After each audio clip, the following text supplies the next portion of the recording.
श्री गणपति अथर्वशीर्षम्।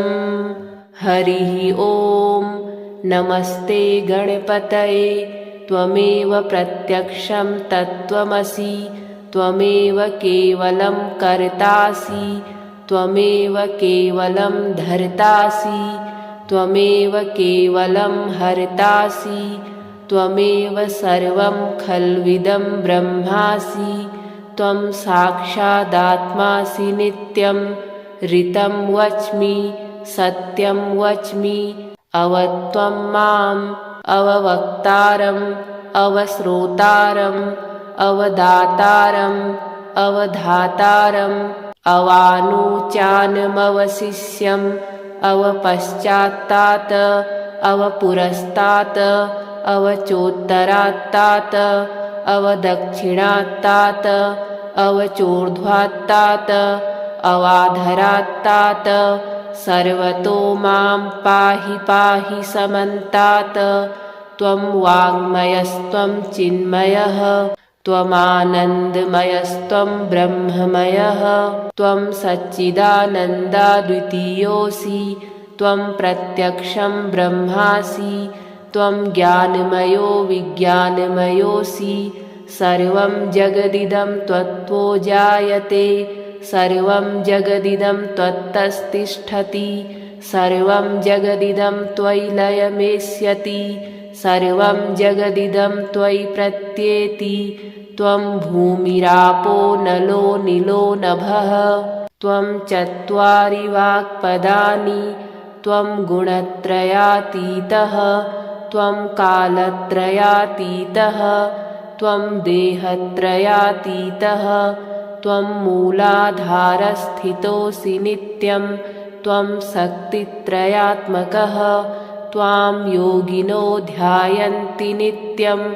त्वं ब्रह्मा त्वं विष्णुस्त्वं रुद्रस्त्वं इन्द्रस्त्वं अग्निस्त्वं वायुस्त्वं सूर्यस्त्वं चन्द्रमास्त्वं ब्रह्म भूर्भुवः सुवरों गणादिं पूर्वमुच्चार्य वर्णादिं तदनन्तरम् अनुस्वारः परतरः अर्धेन्दुलसितं तारेण रुद्धम् एतत्तव मनुस्वरूपं। गकारः पूर्वरूपम्, अकारो मध्यमरूपम्, अनुस्वारश्चान्त्यरूपम्, बिन्दुरुत्तररूपं, नादः सन्धानं, संहिता सन्धिः। सैषा गणेशविद्या गणक ऋषिः निश्चित गायत्री छन्दः श्रीमहागणपतिदेवता। ॐ गं गणपतये नमः। एकदन्ताय विद्महे वक्रतुण्डाय धीमहि तन्नो दन्ति प्रचोदयात्। एकदन्तं चतुर्हस्तं पाशमङ्कुशधारिणम् अभयं वरदं हस्तैर्बिभ्राणं मूषकध्वजं रक्तं लम्बोदरं शूर्पकर्णकं रक्तवाससं रक्तगन्धानुलिप्ताङ्गं रक्तपुष्पैः सुपूजितं भक्तानुकम्पिनं देवं जगत्कारणमच्युतम् आविर्भूतं च सृष्ट्यादौ प्रकृतेः पुरुषात् परम्। एवं ध्यायति यो नित्यं स योगी योगिनां वरः। नमो व्रातपतये नमो गणपतये नमः प्रमथपतये। नमस्तेऽस्तु लम्बोदराय एकदन्ताय विघ्नविनाशिने शिवसुताय श्रीवरदमूर्तये नमो नमः। हरिः ॐ। नमस्ते गणपतये त्वमेव प्रत्यक्षं तत्त्वमसि, त्वमेव केवलं कर्तासि, त्वमेव केवलं धर्तासि, त्वमेव केवलं हर्तासि, त्वमेव सर्वं खल्विदं ब्रह्मासि, त्वं साक्षादात्मासि नित्यं। ऋतं वच्मि सत्यं वच्मि, अवत्वं माम् अववक्तारम् अवश्रोतारम् अवदातारम् अवधातारम् अवानुचानमवशिष्यम् अवपश्चात्तात् अवपुरस्तात् अवचोत्तरात्तात् अवदक्षिणात्तात् अवचोर्ध्वात्तात् अवाधरात्तात् सर्वतो मां पाहि पाहि समन्तात्। त्वं वाङ्मयस्त्वं चिन्मयः त्वमानन्दमयस्त्वं ब्रह्ममयः त्वं सच्चिदानन्दाद्वितीयोऽसि त्वं प्रत्यक्षं ब्रह्मासि त्वं ज्ञानमयो विज्ञानमयोऽसि सर्वं जगदिदं त्वत्तो जायते सर्वं जगदिदं त्वत्तस्तिष्ठति सर्वं जगदिदं त्वयि लयमेष्यति सर्वं जगदिदं त्वयि प्रत्येति त्वं भूमिरापो नलो नीलो नभः त्वं चत्वारि वाक्पदानि त्वं गुणत्रयातीतः त्वं कालत्रयातीतः त्वं देहत्रयातीतः त्वं मूलाधारस्थितोऽसि नित्यं त्वं शक्तित्रयात्मकः त्वां योगिनो ध्यायन्ति नित्यं त्वं ब्रह्मा त्वं विष्णुस्त्वं रुद्रस्त्वम् इन्द्रस्त्वम् अग्निस्त्वं वायुस्त्वं सूर्यस्त्वं चन्द्रमास्त्वं ब्रह्म भूर्भुवः सुवरों गणादिं पूर्वमुच्चार्य वर्णादिं तदनन्तरम् अनुस्वारः परतरः अर्धेन्दुलसितं तारेण रुद्धम् एतत्तव मनुस्वरूपं गकारः पूर्वरूपम् अकारो मध्यमरूपम् अनुस्वारश्चान्त्यरूपम् बिन्दुरुत्तररूपम् नादः सन्धानम् संहिता सन्धिः सैषा गणेशविद्या गणक ऋषिः निश्चित गायत्री छन्दः श्रीमहागणपतिदेवता। ॐ गं गणपतये नमः। एकदन्ताय विद्महे वक्रतुण्डाय धीमहि तन्नो दन्ति प्रचोदयात्। एकदन्तं चतुर्हस्तं पाशमङ्कुशधारिणम् अभयं वरदं हस्तैर्बिभ्राणं मूषकध्वजं रक्तं लम्बोदरं शूर्पकर्णकं रक्तवाससं रक्तगन्धानुलिप्ताङ्गं रक्तपुष्पैः सुपूजितं भक्तानुकम्पिनं देवं जगत्कारणमच्युतम् आविर्भूतं च सृष्ट्यादौ प्रकृतेः पुरुषात् परम् एवं ध्यायति यो नित्यं स योगी योगिनां वरः। नमो व्रातपतये नमो गणपतये नमः प्रमथपतये नमस्तेऽस्तु लम्बोदराय एकदन्ताय विघ्नविनाशिने शिवसुताय श्रीवरदमूर्तये नमो नमः। हरिः ॐ। नमस्ते गणपतये त्वमेव प्रत्यक्षं तत्त्वमसि त्वमेव केवलं कर्तासि त्वमेव केवलं धर्तासि त्वमेव केवलं हर्तासि त्वमेव सर्वं खल्विदं ब्रह्मासि त्वं साक्षादात्मासि नित्यं ऋतं वच्मि सत्यं वच्मि अवत्वं माम् अववक्तारम् अवश्रोतारम् अवदातारम् अवधातारम् अवानुचानमवशिष्यम् अवपश्चात्तात् अवपुरस्तात् अवचोत्तरात्तात् अवदक्षिणात्तात् अवचोर्ध्वात्तात् अवाधरात्तात् सर्वतो मां पाहि पाहि समन्तात्।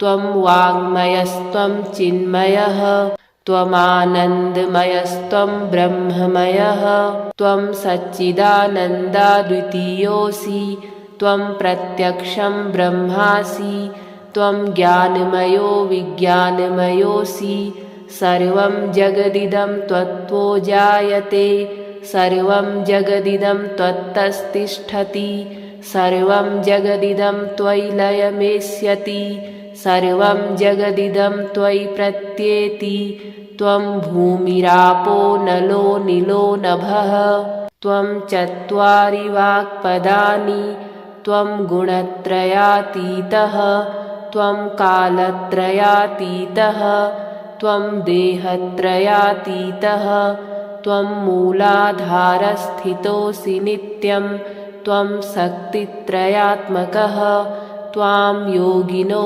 ध्यायन्ति नित्यं त्वं ब्रह्मा त्वं विष्णुस्त्वं रुद्रस्त्वम् इन्द्रस्त्वम् अग्निस्त्वं वायुस्त्वं सूर्यस्त्वं चन्द्रमास्त्वं ब्रह्म भूर्भुवः सुवरों गणादिं पूर्वमुच्चार्य वर्णादिं तदनन्तरम् अनुस्वारः परतरः अर्धेन्दुलसितं तारेण रुद्धम् एतत्तव मनुस्वरूपं गकारः पूर्वरूपम् अकारो मध्यमरूपम् अनुस्वारश्चान्त्यरूपम् बिन्दुरुत्तररूपम् नादः सन्धानं संहिता सन्धिः सैषा गणेशविद्या गणकऋषिः निश्चित गायत्री छन्दः श्रीमहागणपतिदेवता ॐ गं गणपतये नमः एकदन्ताय विद्महे वक्रतुण्डाय धीमहि तन्नो दन्ति प्रचोदयात् एकदन्तं चतुर्हस्तं पाशमङ्कुशधारिणम्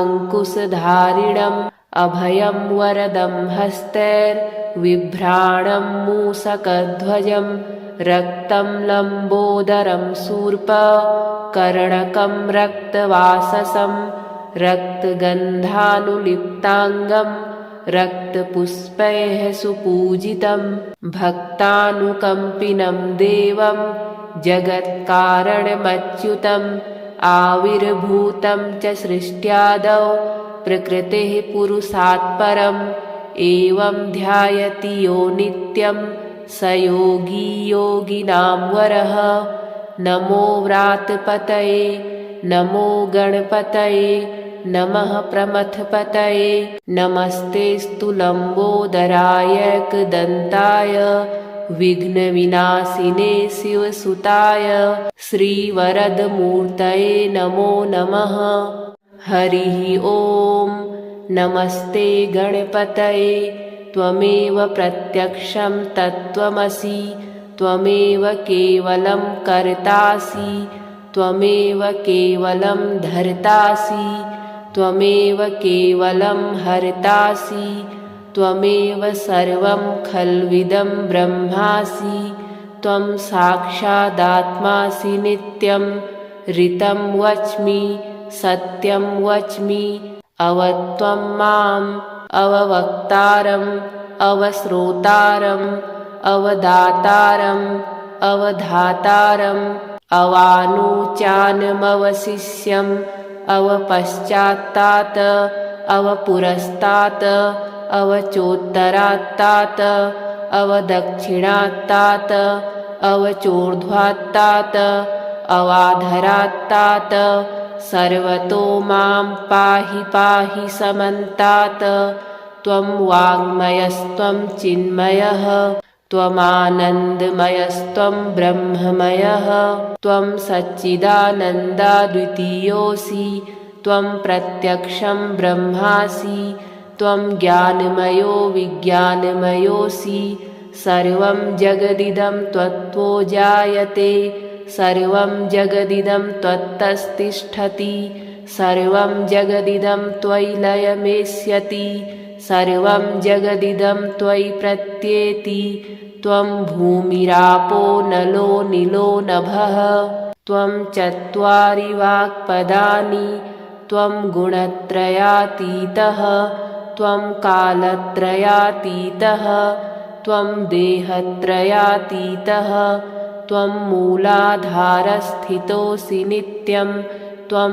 शक्तित्रयात्मकः त्वां योगिनो ध्यायन्ति नित्यं त्वं ब्रह्मा त्वं विष्णुस्त्वं रुद्रस्त्वम् इन्द्रस्त्वम् अग्निस्त्वं वायुस्त्वं सूर्यस्त्वं चन्द्रमास्त्वं ब्रह्म भूर्भुवः सुवरों गणादिं पूर्वमुच्चार्य वर्णादिं तदनन्तरम् अनुस्वारः परतरः अर्धेन्दुलसितं तारेण रुद्धम् एतत्तव मनुस्वरूपं गकारः पूर्वरूपम् अकारो मध्यमरूपम् अनुस्वारश्चान्त्यरूपम् बिन्दुरुत्तररूपम् नादः सन्धानं संहिता सन्धिः सैषा गणेशविद्या गणकऋषिः निश्चित गायत्री छन्दः श्रीमहागणपतिदेवता। ॐ गं गणपतये नमः। एकदन्ताय विद्महे वक्रतुण्डाय धीमहि तन्नो दन्ति प्रचोदयात्। एकदन्तं चतुर्हस्तं पाशमङ्कुशधारिणम् अभयं वरदं हस्तैर्बिभ्राणं मूषकध्वजं रक्तं लम्बोदरं शूर्पकर्णकं रक्तवाससं रक्तगन्धानुलिप्ताङ्गं रक्तपुष्पैः सुपूजितं भक्तानुकम्पिनं देवं जगत्कारणमच्युतम् आविर्भूतं च सृष्ट्यादौ प्रकृतेः पुरुषात् परम् एवं ध्यायति यो नित्यं स योगी योगिनां वरः। नमो व्रातपतये नमो गणपतये नमः प्रमथपतये नमस्तेऽस्तु लम्बोदराय एकदन्ताय विघ्नविनाशिने शिवसुताय श्रीवरदमूर्तये नमो नमः। हरिः ॐ। नमस्ते गणपतये त्वमेव प्रत्यक्षं तत्त्वमसि त्वमेव केवलं कर्तासि त्वमेव केवलं धर्तासि त्वमेव केवलं हर्तासि त्वमेव सर्वं खल्विदं ब्रह्मासि त्वं साक्षादात्मासि नित्यं ऋतं वच्मि सत्यं वच्मि अवत्वं माम् अववक्तारम् अवश्रोतारम् अवदातारम् अवधातारम् अवानुचानमवशिष्यम् अवपश्चात्तात् अवपुरस्तात् अवचोत्तरात्तात् अवदक्षिणात्तात् अवचोर्ध्वात्तात् अवाधरात्तात् सर्वतो मां पाहि पाहि समन्तात्।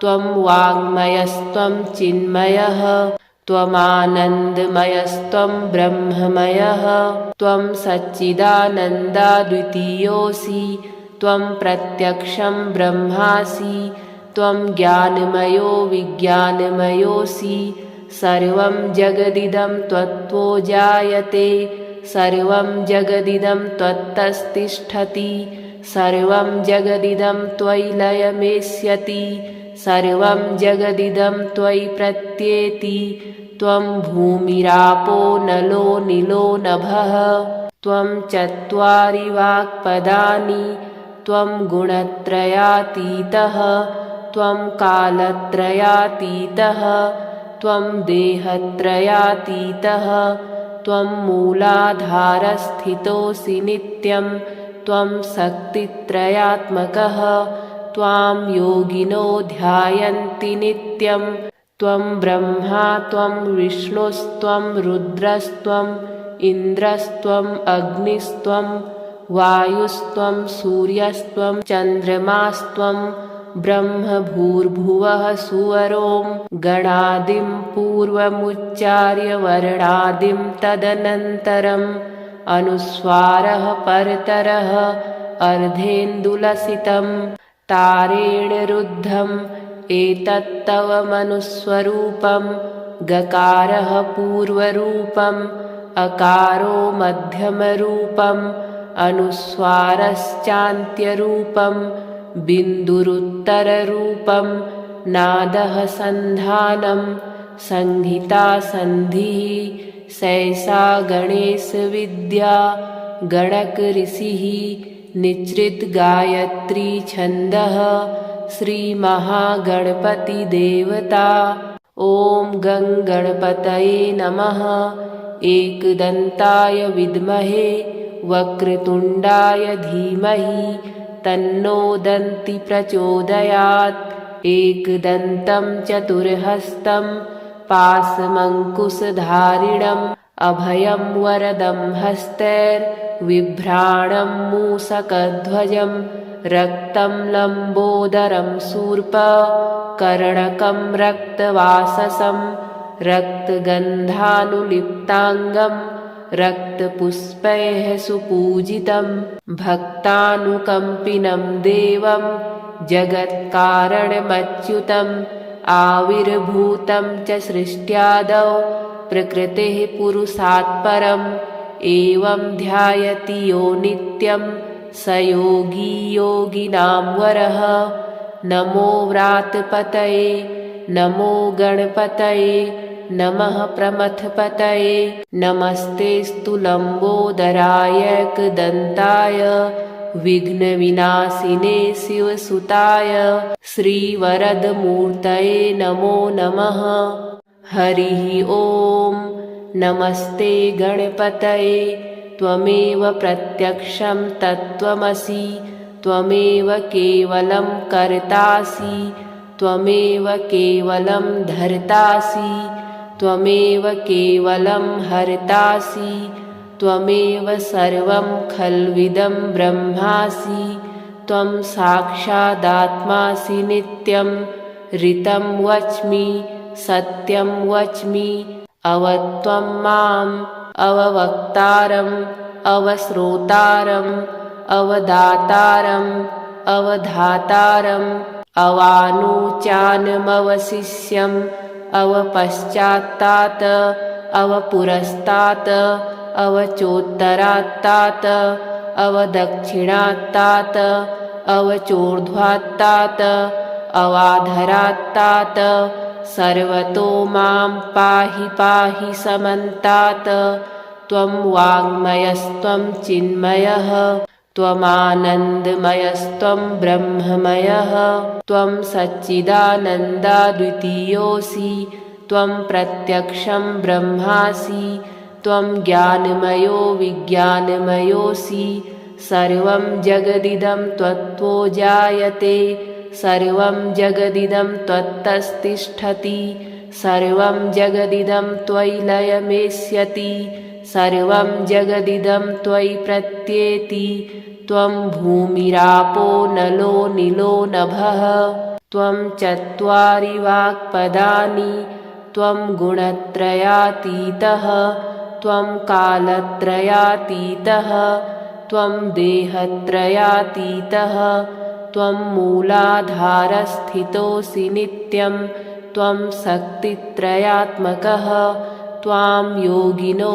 ध्यायन्ति नित्यं त्वं ब्रह्मा त्वं विष्णुस्त्वं रुद्रस्त्वम् इन्द्रस्त्वम् अग्निस्त्वं वायुस्त्वं सूर्यस्त्वं चन्द्रमास्त्वं ब्रह्मभूर्भुवः सुवरों गणादिं पूर्वमुच्चार्य वर्णादिं तदनन्तरम् अनुस्वारः परतरः अर्धेन्दुलसितं तारेण रुद्धम् एतत्तव मनुस्वरूपं गकारः पूर्वरूपम् अकारो मध्यमरूपम् अनुस्वारश्चान्त्यरूपं बिन्दुरुत्तररूपं नादः सन्धानं संहिता सन्धिः सैषा गणेशविद्या गणकऋषिः निसृतगायत्री छन्दः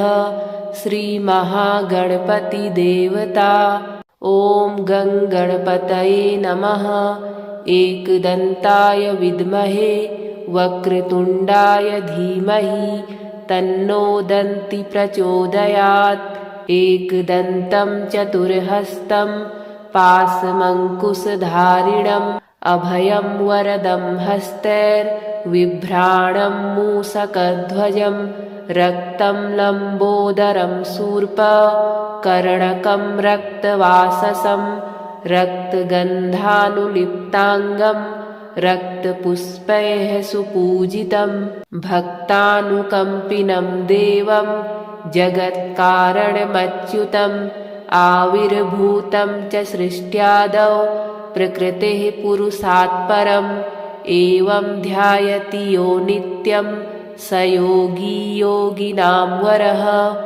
नमो व्रातपतये नमो गणपतये नमः प्रमथपतये नमस्तेऽस्तु लम्बोदराय एकदन्ताय विघ्नविनाशिने शिवसुताय श्रीवरदमूर्तये नमो नमः। हरिः ॐ। नमस्ते गणपतये त्वमेव प्रत्यक्षं तत्त्वमसि त्वमेव केवलं कर्तासि त्वमेव केवलं धर्तासि त्वमेव केवलं हर्तासि त्वमेव सर्वं खल्विदं ब्रह्मासि त्वं साक्षादात्मासि नित्यं ऋतं वच्मि सत्यं वच्मि अवत्वं माम् अववक्तारम् अवश्रोतारम् अवदातारम् अवधातारम् अवानुचानमवशिष्यम् अवपश्चात्तात् अवपुरस्तात् अवचोत्तरात्तात् अवदक्षिणात्तात् अवचोर्ध्वात्तात् अवाधरात्तात् सर्वतो मां पाहि पाहि समन्तात्। त्वं वाङ्मयस्त्वं चिन्मयः त्वमानन्दमयस्त्वं ब्रह्ममयः त्वं सच्चिदानन्दाद्वितीयोऽसि त्वं प्रत्यक्षं ब्रह्मासि त्वं ज्ञानमयो विज्ञानमयोऽसि सर्वं जगदिदं त्वत्तो जायते सर्वं जगदिदं त्वत्तस्तिष्ठति सर्वं जगदिदं त्वयि लयमेष्यति सर्वं जगदिदं त्वयि प्रत्येति त्वं भूमिरापो नलो नीलो नभः त्वं चत्वारि वाक्पदानि त्वं गुणत्रयातीतः त्वं कालत्रयातीतः त्वं देहत्रयातीतः त्वं मूलाधारस्थितोऽसि नित्यं त्वं शक्तित्रयात्मकः त्वां योगिनो ध्यायन्ति नित्यं त्वं ब्रह्मा त्वं विष्णुस्त्वं रुद्रस्त्वं इन्द्रस्त्वं अग्निस्त्वं वायुस्त्वं सूर्यस्त्वं चन्द्रमास्त्वं ब्रह्म भूर्भुवः सुवरों गणादिं पूर्वमुच्चार्य वर्णादिं तदनन्तरम् अनुस्वारः परतरः अर्धेन्दुलसितं तारेण रुद्धम् एतत्तव मनुस्वरूपं गकारः पूर्वरूपम् अकारो मध्यमरूपम् अनुस्वारश्चान्त्यरूपम् बिन्दुरुत्तररूपं नादः सन्धानं संहिता सन्धिः सैषा गणेशविद्या गणकऋषिः निसृतगायत्री छन्दः श्रीमहागणपतिदेवता। ॐ गं गणपतये नमः। एकदन्ताय विद्महे वक्रतुण्डाय धीमहि तन्नो दन्ति प्रचोदयात्। एकदन्तं चतुर्हस्तं पाशमङ्कुशधारिणम् अभयं वरदं हस्तैर्बिभ्राणं मूषकध्वजं रक्तं लम्बोदरं शूर्पकर्णकं रक्तवाससं रक्तगन्धानुलिप्ताङ्गं रक्तपुष्पैः सुपूजितं भक्तानुकम्पिनं देवं जगत्कारणमच्युतम् आविर्भूतं च सृष्ट्यादौ प्रकृतेः पुरुषात् परम् एवं ध्यायति यो नित्यं स योगी योगिनां वरः। नमो व्रातपतये नमो गणपतये नमः प्रमथपतये नमस्तेऽस्तु लम्बोदराय एकदन्ताय विघ्नविनाशिने शिवसुताय श्रीवरदमूर्तये नमो नमः। हरिः ॐ। नमस्ते गणपतये त्वमेव प्रत्यक्षं तत्त्वमसि त्वमेव केवलं कर्तासि त्वमेव केवलं धर्तासि त्वमेव केवलं हर्तासि त्वमेव सर्वं खल्विदं ब्रह्मासि त्वं साक्षादात्मासि नित्यं ऋतं वच्मि सत्यं वच्मि अवत्वं माम् अववक्तारम् अवश्रोतारम् अवदातारम् अवधातारम् अवानुचानमवशिष्यम् अवपश्चात्तात् अवपुरस्तात् अवचोत्तरात्तात् अवदक्षिणात्तात् अवचोर्ध्वात्तात् अवाधरात्तात् सर्वतो मां पाहि पाहि समन्तात् त्वं वाङ्मयस्त्वं चिन्मयः त्वमानन्दमयस्त्वं ब्रह्ममयः त्वं सच्चिदानन्दाद्वितीयोऽसि त्वं प्रत्यक्षं ब्रह्मासि त्वं ज्ञानमयो विज्ञानमयोऽसि सर्वं जगदिदं त्वत्तो जायते सर्वं जगदिदं त्वत्तस्तिष्ठति सर्वं जगदिदं त्वयि लयमेष्यति सर्वं जगदिदं त्वयि प्रत्येति त्वं भूमिरापो नलो निलो नभः त्वं चत्वारि वाक्पदानि त्वं गुणत्रयातीतः त्वं कालत्रयातीतः त्वं देहत्रयातीतः त्वं मूलाधारस्थितोऽसि नित्यं त्वं शक्तित्रयात्मकः त्वां योगिनो ध्यायन्ति नित्यं त्वं ब्रह्मा त्वं विष्णुस्त्वं रुद्रस्त्वं इन्द्रस्त्वं अग्निस्त्वं वायुस्त्वं सूर्यस्त्वं चन्द्रमास्त्वं ब्रह्म भूर्भुवः सुवरों गणादिं पूर्वमुच्चार्य वर्णादिं तदनन्तरम् अनुस्वारः परतरः अर्धेन्दुलसितं तारेण रुद्धम् एतत्तव मनुस्वरूपं गकारः पूर्वरूपम् अकारो मध्यमरूपम् अनुस्वारश्चान्त्यरूपम् बिन्दुरुत्तररूपं नादः सन्धानं संहिता सन्धिः सैषा गणेशविद्या गणकऋषिः निश्रितगायत्री छन्दः श्रीमहागणपतिदेवता। ॐ गं गणपतये नमः। एकदन्ताय विद्महे वक्रतुण्डाय धीमहि तन्नो दन्ति प्रचोदयात्। एकदन्तं चतुर्हस्तं पाशमङ्कुशधारिणम् अभयं वरदं हस्तैर्बिभ्राणं मूषकध्वजं रक्तं लम्बोदरं शूर्पकर्णकं रक्तवाससं रक्तगन्धानुलिप्ताङ्गं रक्तपुष्पैः सुपूजितं भक्तानुकम्पिनं देवं जगत्कारणमच्युतम् आविर्भूतं च सृष्ट्यादौ प्रकृतेः पुरुषात् परम् एवं ध्यायति यो नित्यं स योगी योगिनां वरः। नमो व्रातपतये नमो गणपतये नमः प्रमथपतये नमस्तेऽस्तु लम्बोदराय एकदन्ताय विघ्नविनाशिने शिवसुताय श्रीवरदमूर्तये नमो नमः। हरिः ॐ।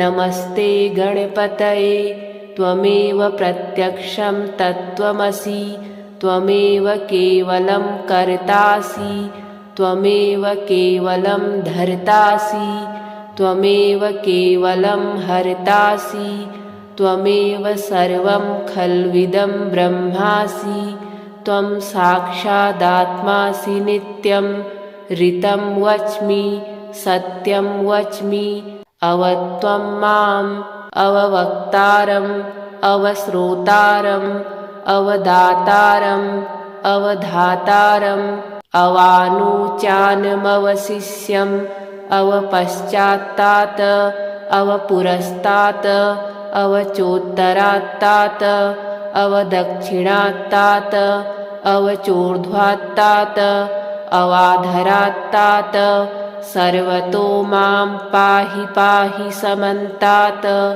त्वं वाङ्मयस्त्वं चिन्मयः त्वमानन्दमयस्त्वं ब्रह्ममयः त्वं सच्चिदानन्दाद्वितीयोऽसि त्वं प्रत्यक्षं ब्रह्मासि त्वं ज्ञानमयो विज्ञानमयोऽसि सर्वं जगदिदं त्वत्तो जायते सर्वं जगदिदं त्वत्तस्तिष्ठति सर्वं जगदिदं त्वयि लयमेष्यति सर्वं जगदिदं त्वयि प्रत्येति त्वं भूमिरापो नलो निलो नभः त्वं चत्वारि वाक्पदानि त्वं गुणत्रयातीतः त्वं कालत्रयातीतः त्वं देहत्रयातीतः त्वं मूलाधारस्थितोऽसि नित्यं त्वं शक्तित्रयात्मकः त्वां योगिनो ध्यायन्ति नित्यं त्वं ब्रह्मा त्वं विष्णुस्त्वं रुद्रस्त्वम् इन्द्रस्त्वम् अग्निस्त्वं वायुस्त्वं सूर्यस्त्वं चन्द्रमास्त्वं ब्रह्म भूर्भुवः सुवरों गणादिं पूर्वमुच्चार्य वर्णादिं तदनन्तरम् अनुस्वारः परतरः अर्धेन्दुलसितं तारेण रुद्धम् एतत्तव मनुस्वरूपं गकारः पूर्वरूपम् अकारो मध्यमरूपम् अनुस्वारश्चान्त्यरूपम् बिन्दुरुत्तररूपम् नादः सन्धानं संहिता सन्धिः सैषा गणेशविद्या गणकऋषिः निश्चित गायत्री छन्दः श्रीमहागणपतिदेवता। ॐ गं गणपतये नमः। एकदन्ताय विद्महे वक्रतुण्डाय धीमहि तन्नो दन्ति प्रचोदयात्। एकदन्तं चतुर्हस्तं पाशमङ्कुशधारिणम् अभयं वरदं हस्तैर्बिभ्राणं मूषकध्वजं रक्तं लम्बोदरं शूर्पकर्णकं रक्तवाससं रक्तगन्धानुलिप्ताङ्गं रक्तपुष्पैः सुपूजितं भक्तानुकम्पिनं देवं जगत्कारणमच्युतम् आविर्भूतं च सृष्ट्यादौ प्रकृतेः पुरुषात् परम् एवं ध्यायति यो नित्यं स योगी योगिनां वरः। नमो व्रातपतये नमो गणपतये नमः प्रमथपतये नमस्तेऽस्तु लम्बोदराय एकदन्ताय विघ्नविनाशिने शिवसुताय श्रीवरदमूर्तये नमो नमः। हरिः ॐ।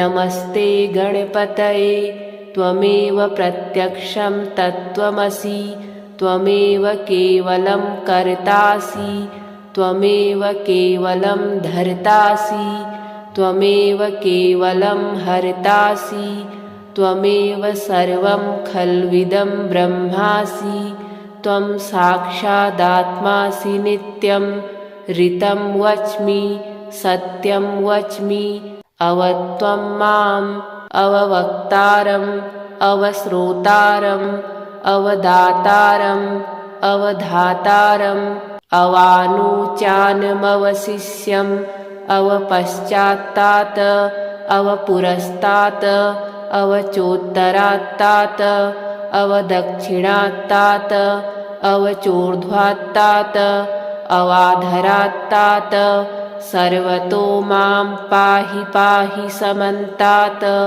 त्वं वाङ्मयस्त्वं चिन्मयः त्वमानन्दमयस्त्वं ब्रह्ममयः त्वं सच्चिदानन्दाद्वितीयोऽसि त्वं प्रत्यक्षं ब्रह्मासि त्वं ज्ञानमयो विज्ञानमयोऽसि सर्वं जगदिदं त्वत्तो जायते सर्वं जगदिदं त्वत्तस्तिष्ठति सर्वं जगदिदं त्वयि लयमेष्यति सर्वं जगदिदं त्वयि प्रत्येति त्वं भूमिरापो नलो निलो नभः त्वं चत्वारि वाक्पदानि त्वं गुणत्रयातीतः त्वं कालत्रयातीतः त्वं देहत्रयातीतः त्वं मूलाधारस्थितोऽसि नित्यं त्वं शक्तित्रयात्मकः त्वां योगिनो ध्यायन्ति नित्यं त्वं ब्रह्मा त्वं विष्णुस्त्वं रुद्रस्त्वम् इन्द्रस्त्वम् अग्निस्त्वं वायुस्त्वं सूर्यस्त्वं चन्द्रमास्त्वं ब्रह्म भूर्भुवः सुवरों गणादिं पूर्वमुच्चार्य वर्णादिं तदनन्तरम् अनुस्वारः परतरः अर्धेन्दुलसितं तारेण रुद्धम् एतत्तव मनुस्वरूपं गकारः पूर्वरूपम् अकारो मध्यमरूपम् अनुस्वारश्चान्त्यरूपं बिन्दुरुत्तररूपं नादः सन्धानं संहिता सन्धिः सैषा गणेशविद्या गणकऋषिः निच्रित गायत्री छन्दः श्रीमहागणपतिदेवता ॐ गं गणपतये नमः। एकदन्ताय विद्महे वक्रतुण्डाय धीमहि तन्नो दन्ति प्रचोदयात्। एकदन्तं चतुर्हस्तं पाशमङ्कुशधारिणम् अभयं वरदं हस्तैर्बिभ्राणं मूषकध्वजं रक्तं लम्बोदरं शूर्पकर्णकं रक्तवाससं रक्तगन्धानुलिप्ताङ्गं रक्तपुष्पैः सुपूजितं भक्तानुकम्पिनं देवं जगत्कारणमच्युतम् आविर्भूतं च सृष्ट्यादौ प्रकृतेः पुरुषात् परम् एवं ध्यायति यो नित्यं स योगी योगिनां वरः। नमो व्रातपतये नमो गणपतये नमः प्रमथपतये नमस्तेऽस्तु लम्बोदराय एकदन्ताय विघ्नविनाशिने शिवसुताय श्रीवरदमूर्तये नमो नमः।